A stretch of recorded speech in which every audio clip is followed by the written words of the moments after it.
시청자 여러분 안녕하십니까? 올해 들어 강원도에서 자동차 운전면허를 반납한 노인보다 면허를 갱신한 노인이 4배 이상 많은 것으로 나타났습니다. 대중교통이 불편하고 면허 반납에 대한 혜택이 따로 없기 때문입니다. 김상훈 기자가 보도합니다. 춘천시 사북면의 한 마을. 시내버스가 다니긴 하지만 배차 간격이 기본 2시간이 넘습니다. 차로 가면 시내까지 40분이지만 버스를 타면 시간이 배로 걸립니다. 이렇다 보니 이 마을 어르신들은 대부분 자신의 차를 이용해 시내를 오갑니다. 대중교통 하려면 나가서 그 차 기다려야지. 그 차 타는데 뭐 물건 가져가서 있어야지 힘들어요. 그러니까 내가 내 차 가지고 다니기가 편리하고. 시내에 살아도 마찬가지.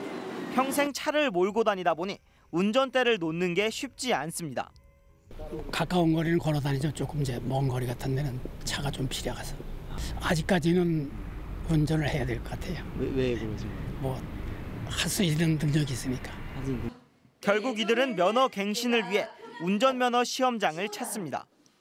정부는 노인 교통사고를 줄이기 위해 올해부터 75세 이상 노인의 갱신 주기를 5년에서 3년으로 줄였습니다.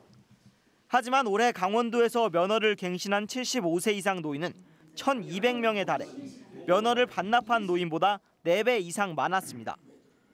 대중교통이 불편하고 면허 반납에 따른 혜택이 따로 없기 때문입니다.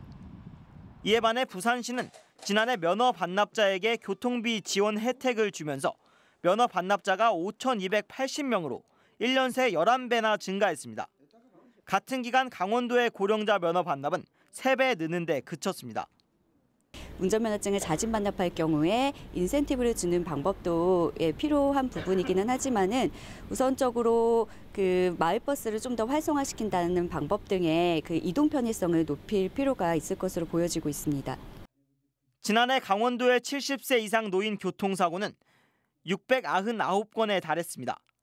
노인 교통사고를 줄이기 위해서는 운전 능력이 떨어지는 노인들의 면허 반납을 이끌어낼 수 있는 대중교통 여건 개선 등 다양한 유인책이 선행돼야 할 것으로 보입니다.